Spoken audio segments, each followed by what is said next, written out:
Se viene el show de Adorni en el Congreso. Finalmente llegó, ¿sí?, al 29 de abril como jefe de gabinete.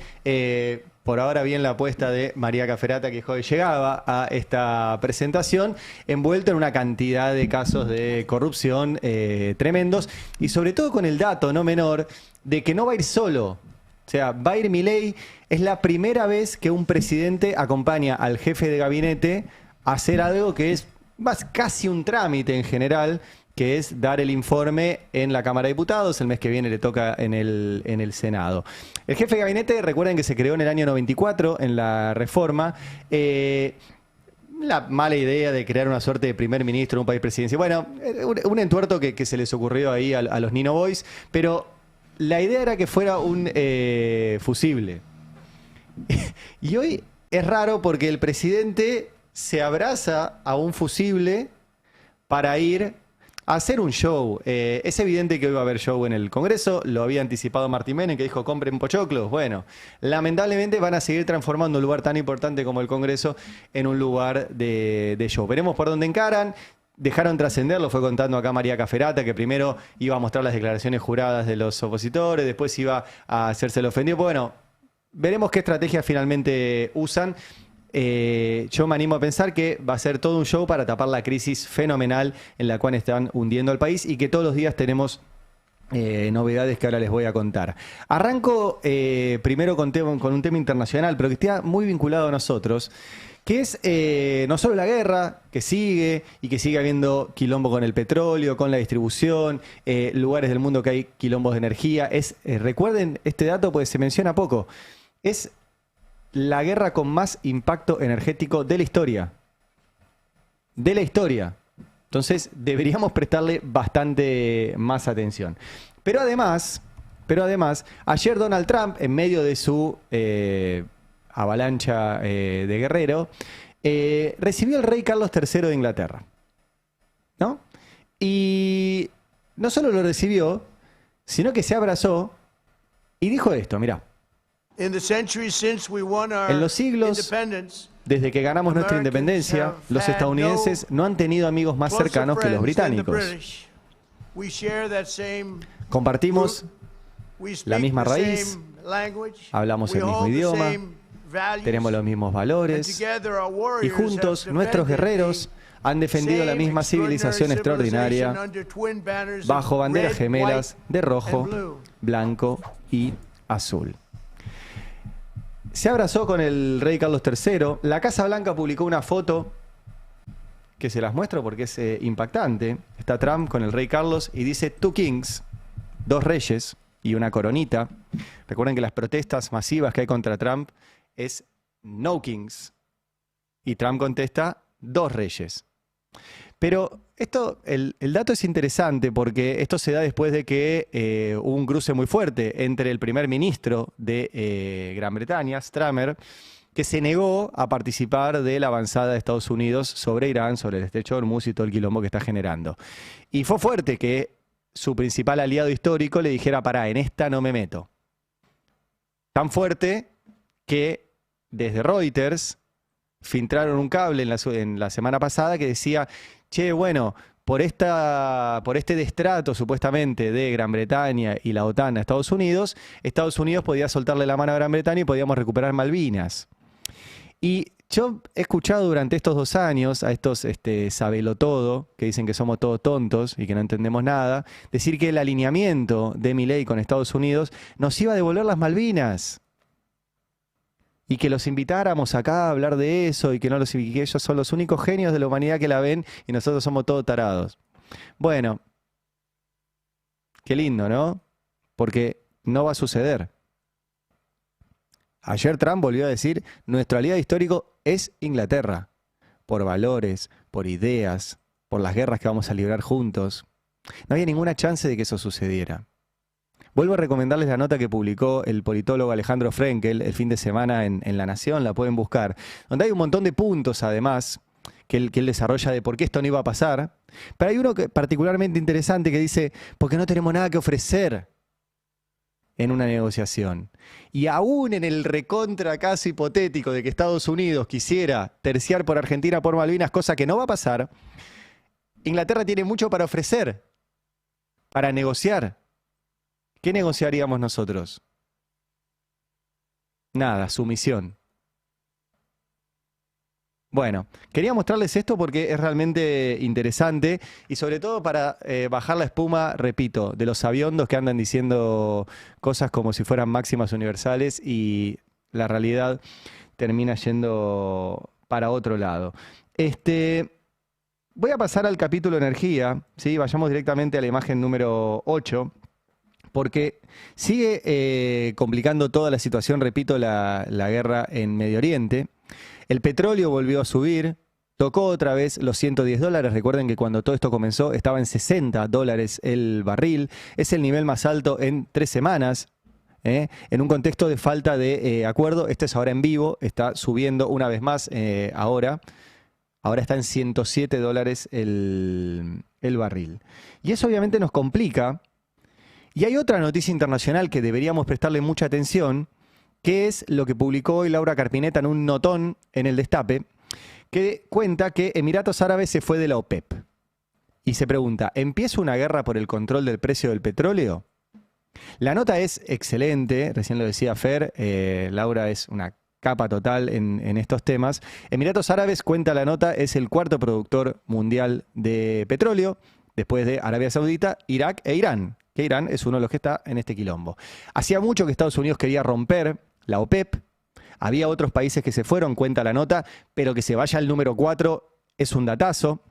Cuenta que hubo una reunión entre el gobierno estadounidense y el gobierno de Emiratos Árabes Unidos para que Estados Unidos ponga guita a través de un swap en Emiratos Árabes y logra, poné si querés el párrafo siguiente de la nota, o el primer párrafo, que mientras Estados Unidos e Irán siguen sin poder sentarse a negociar en Pakistán, el estrecho de Hormuz continúa cerrado, el precio del petróleo superó los $110, nadie puede pronosticar cuánto va a durar la guerra, y en ese contexto de extrema tensión es que Emiratos Árabes se va de la OPEP, que es la Organización de Países Exportadores de Petróleo, que es muy potente.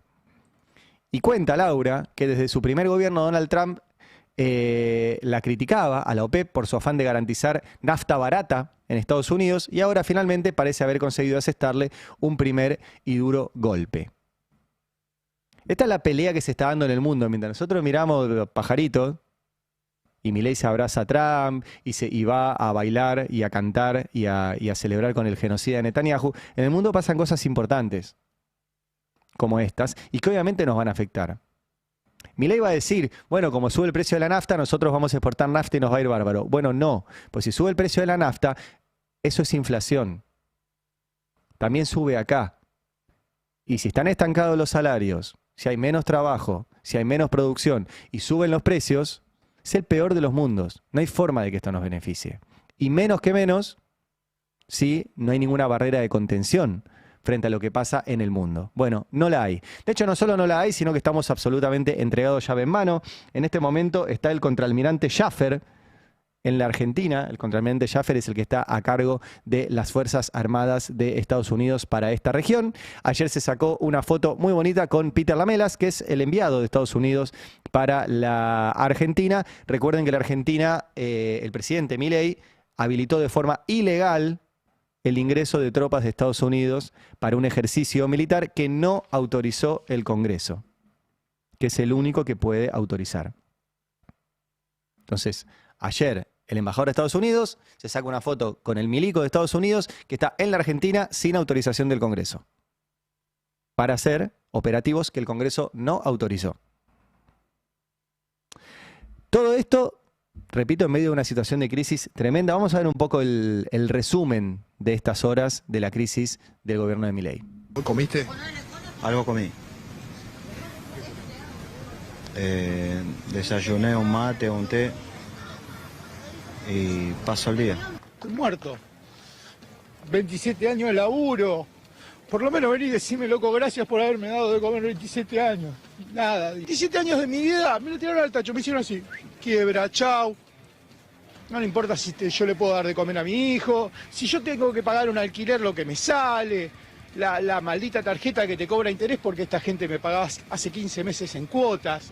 81. Elsa, 81 años. Ponele nombre a Elsa. A pesar de que hay poca plata, ¿Qué me compran? ¿Es una jubilación? ¿Cómo es? Una jubilación mínima que no me alcanza ni siquiera para el remedio del cáncer. Pero estoy adolorida, pero... ¿Qué te parece? Esa tenés que estar en casa. No, eso es a diario. Así se vive en la Argentina. ¿Cuánto tiempo podés vivir así?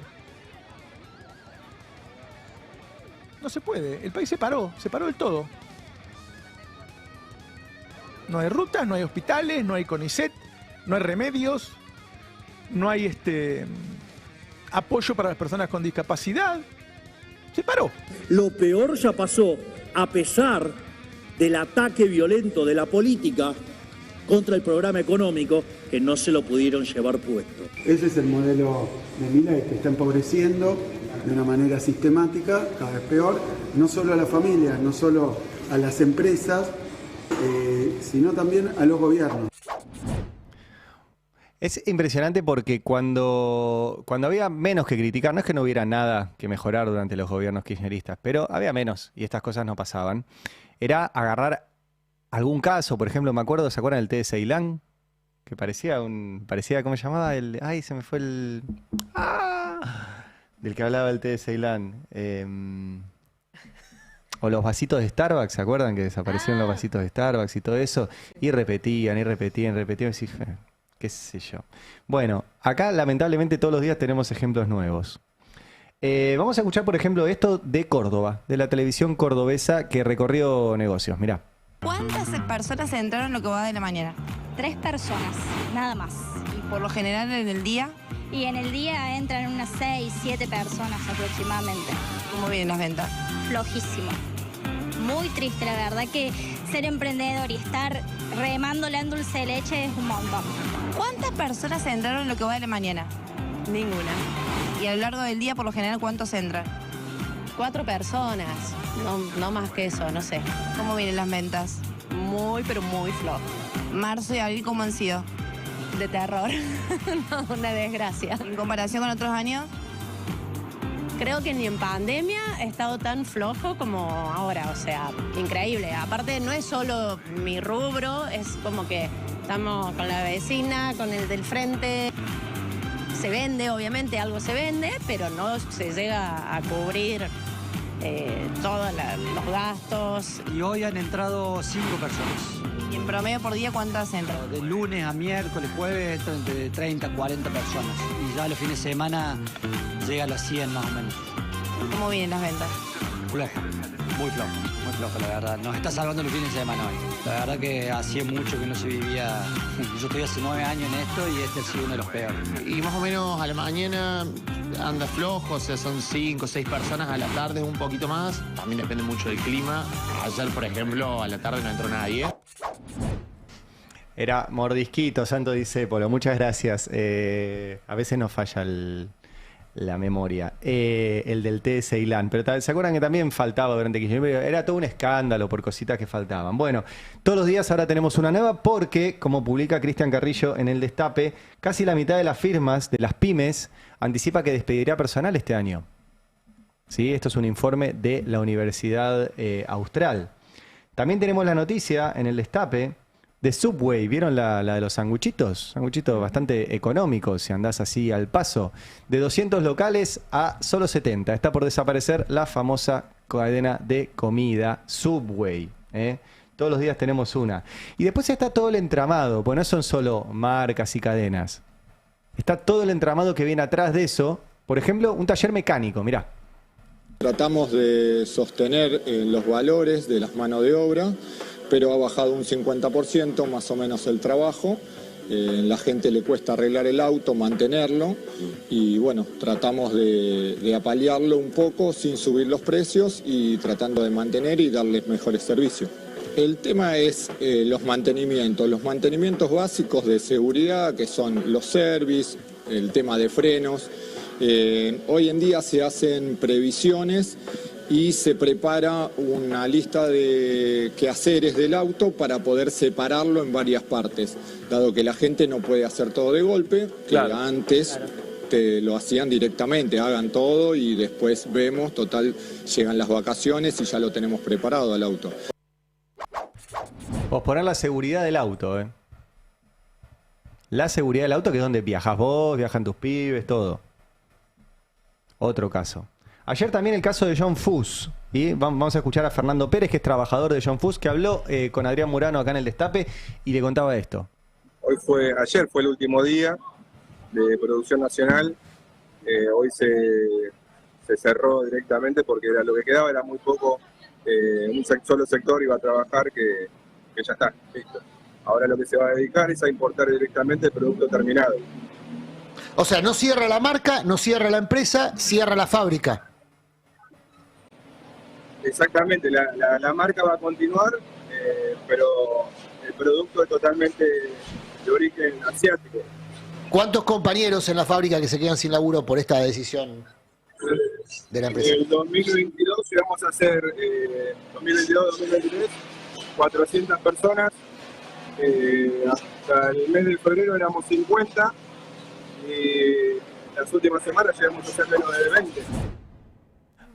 Ahí tenés, Milei dijo que se crearon 400.000 puestos de trabajo en Asia. Porque si la zapatilla se hace en Asia, el trabajo se va a crear en Asia. El otro tema es la carne.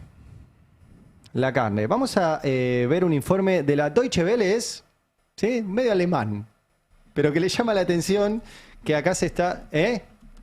Claro, la sede argentina de la Deutsche Welle. Bueno, que le llama la atención que se está vendiendo carne de burro acá. A ver... Una carnicería de la Patagonia comenzó a vender carne de burro para el asado argentino. Una inusual propuesta que se convirtió en un éxito. La dueña del negocio asegura que vendió 500 kilos en solamente 2 días. Uno de los motivos es que cuesta la mitad de precio que la carne vacuna. Y el asado, la carne a las brasas, define a la cultura gastronómica argentina. Y en este contexto, la carne de vaca está cada vez más cara. En el último año subió casi un 70%. El doble que la inflación. Solamente en marzo el incremento fue de un 10%. Se paga ya 18.500 pesos por kilo en promedio, mientras que la carne de burro se vendió a 7.500 pesos en esta carnicería de la provincia de Chubut, aunque aclararon que fue un precio promocional. La venta contó con un permiso provincial provisional, porque en realidad la venta de carne de burro no está regulada en la Argentina a nivel nacional. Y en esta parrilla de la Patagonia también hicieron una degustación. Pudieron comer chorizo, matambre o vacío de burro.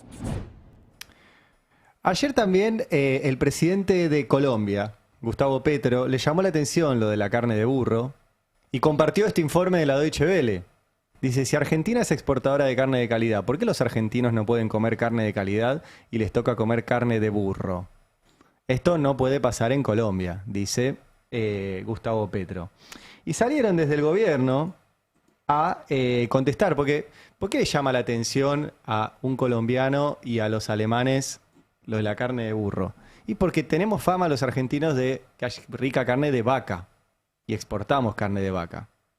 Y desde la oficina de respuesta oficial dice, sigue la operación internacional. Ahora es una operación internacional, ya no son los rusos, ahora son los alemanes y los colombianos por la carne de burro y dicen que todo esto es mentira, bla, bla, bla. Ahora, más allá de la carne de burro o no, y del famoso dicho, todo bicho que camina va a parar al asador, se come carne de muchos animales, se come carne de llama, se come carne de yacaré, se come carne de cualquier bicho que ande dando vueltas, se come. Pero en Argentina no comíamos carne de burro.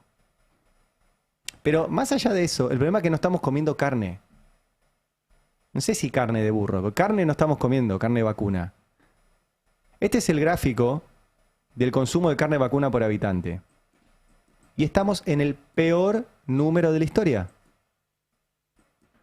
En el peor número de la historia. Del 2005 a hoy te chorearon 15 kilos de carne. ¿Entendés eso? O sea, yo no sé si lo del burro, no lo del burro, si es rica, no es rica. Yo la verdad que no tengo ganas de comer carne de burro. Pero acá el problema es que no estamos comiendo carne. La carne que comíamos. 15 kilos menos de carne que en el 2005. Ese es el tema. El otro tema de estas horas de la crisis, por eso el show de Adorni para tapar la crisis, es el transporte. Imposible viajar. Vamos a ver el testimonio de trabajadores, de choferes, que cuentan cómo la están viviendo ellos. Mirá. Estoy muerto. 27 años de laburo. Por lo menos vení y decime, loco, gracias por haberme dado de comer 27 años. Nada, dice. Nada. Se quedaron con todo, boludo. Desaparecieron la gallina y los huevos de oro. Somos los dueños del transporte de San Isidro. Nosotros manejábamos San Isidro, te llevamos al hospital, te llevamos a los juzgados, te llevamos a todos lados. Mataron 420 personas hoy. Porque 420 familias hoy no saben qué carajo va a pasar. Te dicen, va a venir otra empresa, va a venir... Sí, y cuando venga el otro empresario que te diga, mirá vos, este tipo tiene 50 años, ¿para qué lo quiero acá? Y con 27 años de laburo. Yo no le quiero pagar nada, porque ahora es así. A mí me van a tirar 27 años de mi vida, me lo tiraron al tacho, me hicieron así, quiebra, chau. No le importa si yo le puedo dar de comer a mi hijo, si yo tengo que pagar un alquiler lo que me sale, la maldita tarjeta que te cobra interés porque esta gente me pagaba hace 15 meses en cuotas. Y este tipo tiene que escuchar que el presidente dice que todo anda fenómeno. Seguramente Adorni diga ahora en un rato también que todo anda fenómeno. Les muestro otro testimonio de un chofer y escuchen además de qué está laburando extra. ¿Cómo estás viviendo esta situación? Y mal porque estos se quedan con todo. Todos estamos haciendo 2 laburos, 3 laburos. No se puede vivir. ¿En tu caso, por ejemplo? En mi caso, yo ya hace un año que estoy haciendo 2 trabajos. ¿De qué trabajas? Haciendo reparto a domicilio, pedido ya. Perdón por el chivo, pero es... Te bajás del colectivo y trabajas... Haces otro laburo más. Vas con mala cara con la gente. Andamos a... Perdón. 40 minutos en la calle. No se puede seguir así. ¿Qué sentís? No, bronca. Bronca porque son 30 años atrás de esto. Perdóname, pero no puedo hablar mucho, ¿viste? Pero... es bronca que ya estemos terminando así. Injustamente. ¿Estás angustiado? Y bronca porque no sabes cómo llegas mañana. Es injusto. Yo dije, me voy a jubilar de otra forma. No así, y bueno. O sea, el tipo tiene que manejar un bondi, que ahora tampoco maneja porque están quebrando las empresas. Y después del bondi tiene que manejar de vuelta para repartir pedidos. Al lado de otros autos que, como escuchamos recién al taller mecánico, no se controlan su seguridad, si le andan bien los frenos y todo eso, porque no hay plata para controlarlo. ¿Se dan cuenta el peligro de vida que es Milei? Y además lo torpe, porque ¿qué va a hacer? ¿Que la gente no puede ir a laburar? Pues no puede comprar carne, no consume, se queda sin laburo, no tiene medicamentos, jubilados no tienen sus médicos, no van a poder ir a laburar. ¿Qué van a hacer? ¿Qué pretenden de este país? Y el gobierno salió a decir, yo no voy a dar nada. Y si tienen que bajar las frecuencias de transporte, que la bajen. Y la verdad, yo les muestro las imágenes, pero viste, es como mostrarles algo que viven todos los días. Que es la imagen en Constitución, en Retiro, en los grandes centros de transporte, donde subirse al tren es una odisea. Porque en los trenes está pasando lo mismo. Bajan los sueldos, bajan las frecuencias. Y esa gente tiene que llegar al laburo porque si no le bajan la guita, porque le descuentan el presentismo o que llegó tarde. Entonces para no llegar tarde se tiene que levantar 1 hora antes para ver si logra subirse al tren. Entonces está 1 hora más de su vida fuera de su casa. Y esa hora más de su vida fuera de su casa es 1 hora más de sus hijos, sin sus padres, sin la charla, sin el desayuno, sin llevarla a la escuela. O sea, todo se va deteriorando. Poné la placa número 30, que te muestra cómo bajaron las frecuencias de los colectivos. Que es tremendo. Esta es la flota operativa de colectivos en la región metropolitana de Buenos Aires, acá. Y se redujo de 19.000 unidades en noviembre del 2019 a 16.000 ahora. Y sigue bajando. ¿Cómo van a viajar? ¿Cómo van a viajar? Es realmente tremendo. Y tremendo que el gobierno diga, bueno, ¿sabes qué? A mí no me importa. Voy a ir con Adorni a hacer un show. El Congreso, el presidente hizo un show ayer en el CCK. Y seguimos como si nada funcione. Perdón que lo voy a mirar en el celular porque se me acaba de colgar la computadora. Gran momento para que se te cuelgue en medio del... gran momento para que se te cuelgue en medio del editorial. Acá estamos. Disculpen, ¿eh? Vamos a escuchar a Luis Caputo. Eso es lo que venía ahora. ¿Sí? El tape número 20. Que estuvo ayer en la Expo EFI. Y en vez de reconocer todo esto, vuelve, como les decía antes, a tomar los únicos 2 ejemplos de los cuales pueden hablar. Mirá. FATE, una empresa cuyo dueño cazaba en el zoológico, donde los 48 millones de argentinos tenían que pagar los neumáticos 300 o 400 dólares, que dicho sea de paso, era lo que era el sueldo en el 2023, promedio, 300 dólares. O sea, se te pinchaba una goma, como le habrá pasado a muchos, y no tenías que cambiar una, tenías que cambiar 2. Se abrió mínimamente la competencia. Bueno, y con todo derecho el dueño de FATE decide no competir y cerrar. Es decir, no, yo si no caso en el zoológico no participo. Chicos mucho más jóvenes, con otra impronta, en Lumilagro pasaba algo parecido. Vendían un termo de no muy buena calidad internacional a un precio caro. Y eso era lo que tenían que pagar todos los argentinos. Se abrió un poco la exportación, empezaron a entrar los termos Stanley. Tranquilamente, los chicos de Lumilagro podían haber tomado la actitud del dueño de FATE. Tomaron la actitud inversa. Decidieron competir. Hoy tienen récord de ventas, exportan, van a tomar 60 personas, según dijo su dueño ahora. Y sobre todo la gente tiene acceso ahora a un termo mucho mejor, casi a la mitad de precio. Ve que siempre el mismo ejemplo. Y de vuelta, ¿qué país puede no tener neumáticos propios? ¿Puedo decir, los neumáticos eran caros? Sí. ¿Estás de acuerdo con que el dueño de FATE y de Aluar, que es el mismo, tenga una fortuna absolutamente incalculable por tener el monopolio del aluminio y una fábrica enorme de neumáticos? Y preferiría que no. Ahora, de ahí a pensar que podés tener un país que no produzca sus ruedas,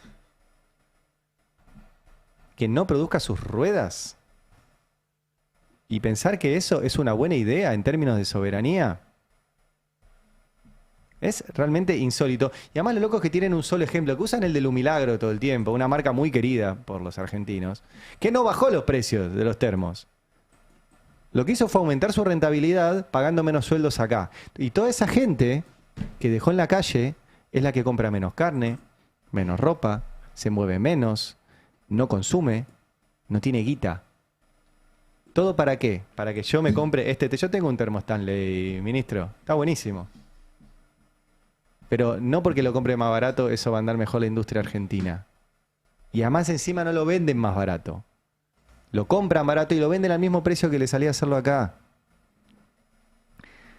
Ayer salió un nuevo informe del Instituto Argentina Grande para contestarle un poco al ministro, que es tremendo.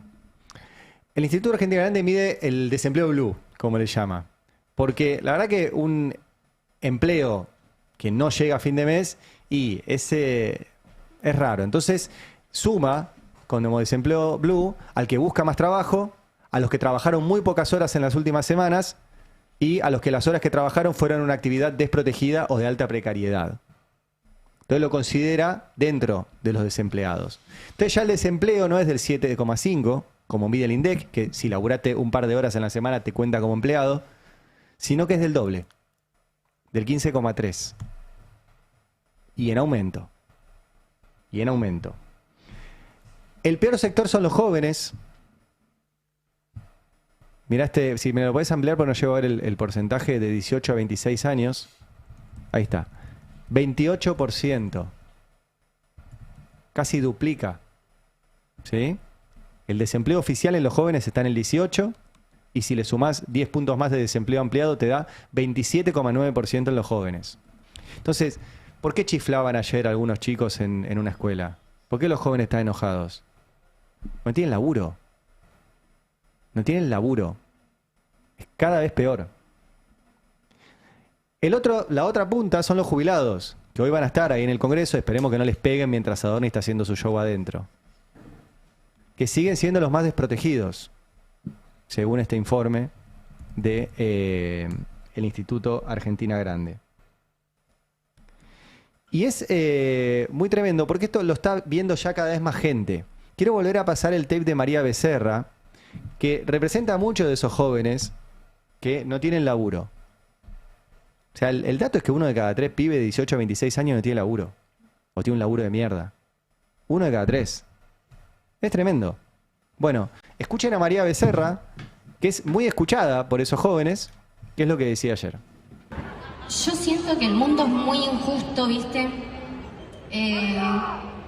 Siento que hay gente que se mata laburando y no llega a fin de mes. Y hay gente que no hace nada y tiene la vida solucionada, ¿viste? Entonces,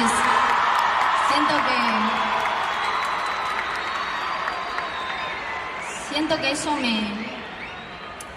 me parece muy injusto. Siento que cualquier persona que labura, que cualquier médico, maestra, policía que estudió, que arriesgan su vida, tendrían que poder estar tranquilos. Siento que un jubilado no tendría que seguir laburando. Siento un montón de cosas que me parece que están mal. Muy bueno esto de María Becerra, que repito, tiene millones de seguidores entre estos jóvenes que están sin laburo o con laburos tremendamente precarizados. Ayer Milei estuvo en el CCK, que pretenden decirle Palacio Libertad, pero viste, es como, qué sé yo. En fin, en el CCK. Y escuchen lo que dijo, vamos a ponerlo. Todo el ajuste significó devolverle a los argentinos 100.000 millones de dólares. Claro, la consecuencia de dejar de afanarle a los argentinos de bien 100.000 millones de dólares hizo que la pobreza en la frecuencia mensual pasara de 57, 56 a 28. Es decir, hicimos...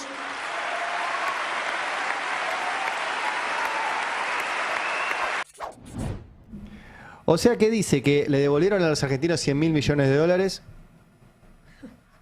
No sé a quién. Y segundo, que dejaron de afanar. Bueno, no. Ayer tuvo que ir de vuelta a declarar Españolo por los sobreprecios en la Andis. A Dorni le van a preguntar ahora un montón de cosas de cómo explica que pasó a ser un nuevo rico en la Argentina donde todo se fue al carajo. Pero además hay afanos grandes.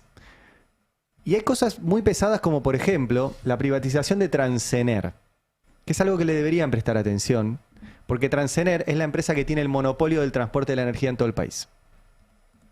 El monopolio. Hay una sola empresa. Tiene lógica que haya una sola, es un monopolio natural. No hace falta tener 2 líneas de alta tensión. Tenés una y listo, y la energía se transporta del lugar donde se genera al lugar donde se distribuye. ¿Sí? La energía tiene esos 3 etapas. Generás energía, la transportás hasta los centros urbanos y la distribuís. ¿Sí? Bueno, las distribuidoras son las que ustedes conocen, Edesur, Edenor, Edelap, etc. Transener es la que le lleva desde donde se genera hasta las ciudades. Bueno, ayer Caputo anunció la privatización de Transener, entra en su etapa final. El Estado Nacional recibió ofertas de 3 empresas para vender su participación accionaria en Citelec, que es lo que le permite al Estado saber qué está pasando con la energía. Es un dato muy importante. Bueno, ayer el colega Pablo Ibáñez detectó algo muy interesante, que es que hicieron trampa. Publicaron en el portal donde se hacen esas licitaciones, primero 2 ofertas. 2 ofertas. Y quedaron a la vista cuánto ofrecían pagar. Y después apareció una tercera oferta, que supo cuánto habían ofrecido las otras 2. Y ganó. Y ganó. Y se quedó con el monopolio del transporte de la energía por 300 millones de dólares. Un regalo. Un regalo. No va a salvar las cuentas del país eso, pero sí va a salvar las cuentas de la familia Brito, que ahora parece que quiere ser candidato y ahora se quedó con este pedazo del transporte de la energía, y de la familia Neus, que son los 2 socios que se quedaron con esto. Y esto me hizo acordar a que hace unos días también publicamos que en el caso de Aubasa hicieron lo mismo.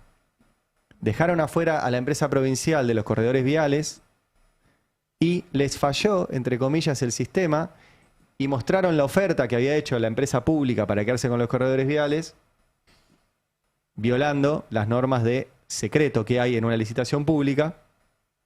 En el caso de Transener era quien ofrecía más.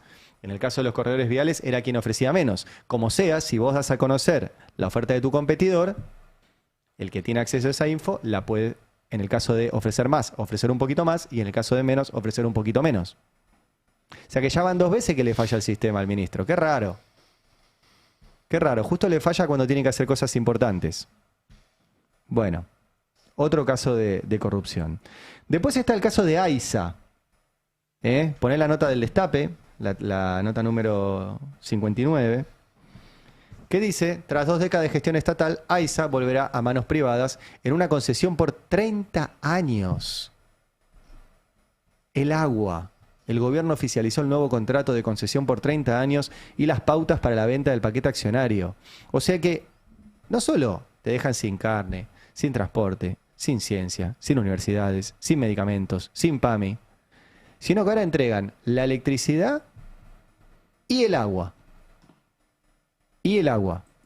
Recuerden que una de las cosas que también hizo este gobierno fue habilitar que te puedan cortar el agua si no pagás. Hasta ahora no te podían cortar el agua en tu casa si no pagás. Desde el año pasado, este gobierno cambió la reglamentación y te pueden cortar el agua. ¿Qué fue lo que pidieron las empresas para quedársela 30 años el agua? El agua. Ahora, ¿quién te dice que fueron corruptos?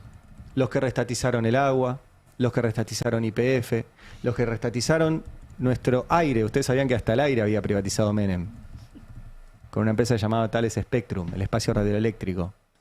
Los que privatizaron la luz, los que privatizaron el gas, los que privatizaron todo, los que restatizaron todo, son los que fueron en cana.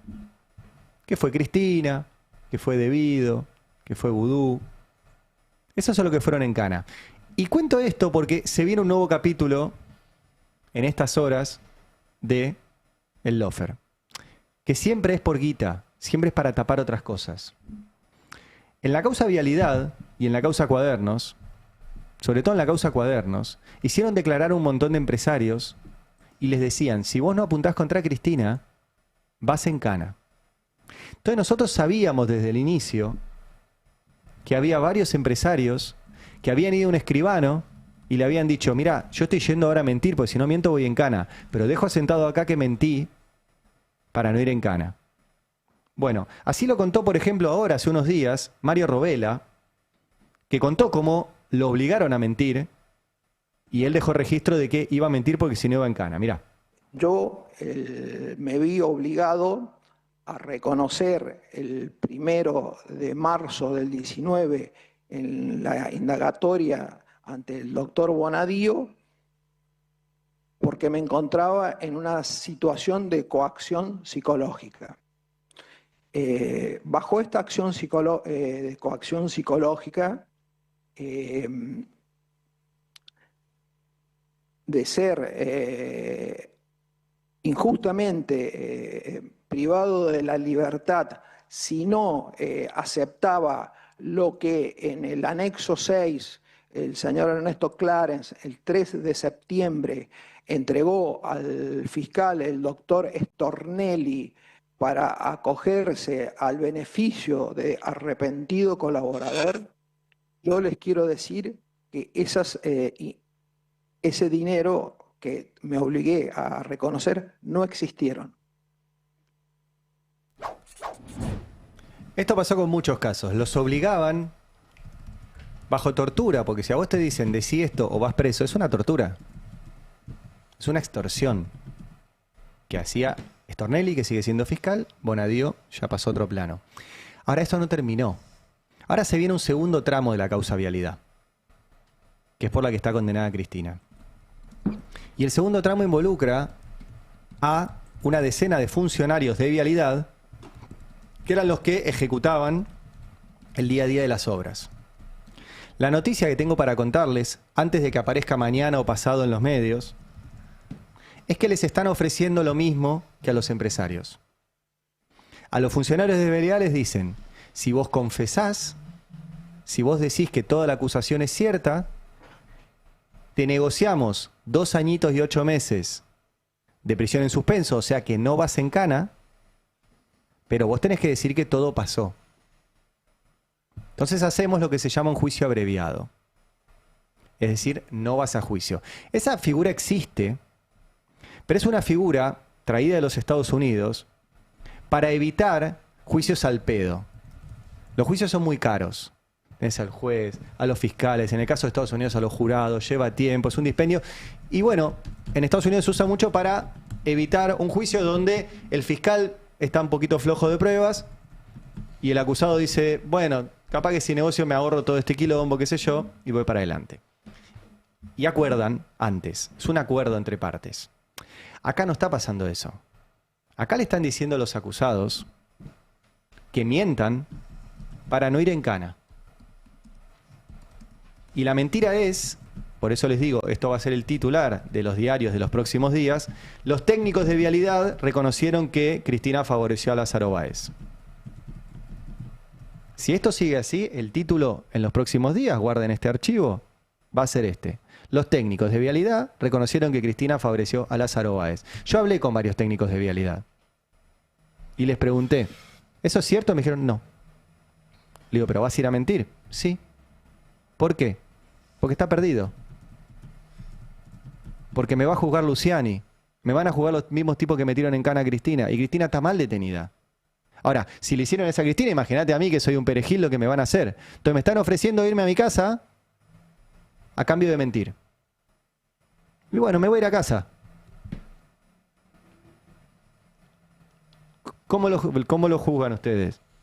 De verdad les pregunto. ¿Cómo le explicás a tus hijos? Che, no, mirá, estoy en cana. Hay gente que ya estuvo en cana cuando arrancó todo esto. ¿Qué le explicás a tu hijo? ¿A tu familia? ¿A tus amigos? Es muy difícil la decisión. Sobre todo cuando vos sabés que el juicio va a ser una farsa. No sé, si yo te digo, tenés que mentir y te quedás libre. O jugátela en un juicio que es trucho. ¿Qué haces? De verdad te pregunto, ¿qué haces? Yo no sé qué haría, ¿eh? Porque el juicio es trucho. Bueno, en las próximas horas, si esto sigue así, van a ver los títulos de los diarios que digan los técnicos de vialidad confirmaron que Cristina favoreció a Lázaro Báez. Yo quiero que sepan que a mí los técnicos de vialidad me dijeron que es mentira. Que simplemente los están apretando para no ir en cana. Otra vez. Cierro con algo. Desde el jueves de la semana pasada, o sea, mañana se cumple una semana, que no puede entrar prensa a la Casa de Gobierno. Hace casi una semana que no sabemos nada de lo que pasa dentro de la Casa de Gobierno. No había pasado nunca en la historia. Es gravísimo. No se puede hacer preguntas. No se puede preguntar sobre todo esto que estoy contando yo. Que hay menos bondis, que aumenta la nafta, que cae el consumo de carne, que cae el consumo por todos lados, que despiden, que dejan a los profesores universitarios sin sueldo, a los jubilados sin médicos, sin medicamentos. No se puede preguntar. Y hoy va a ir Adorni, ahora, de hecho ya llegó, al Congreso a hacer un show para tapar todo esto. Y ojalá que los diputados de la oposición estén a la altura de que no sea un show. De que esto permita visibilizar todo lo que efectivamente está pasando en este país y que a los medios, no solo podemos decir acá, pero no se puede estar adentro de la Casa Rosada donde se toman las decisiones, o por lo menos una parte de las decisiones de lo que pasa en este país. Bueno, Adorni ya respondió 2.151 preguntas por escrito, que esto pasa siempre. ¿Viste? Hay cosas que pasan siempre, nos enteramos nosotros y para ustedes por ahí será una rareza, pero pasa siempre. Todo este rato María Cafferata estuvo leyendo lo que pudo, ¿no? Vas buscando por palabras clave las preguntas.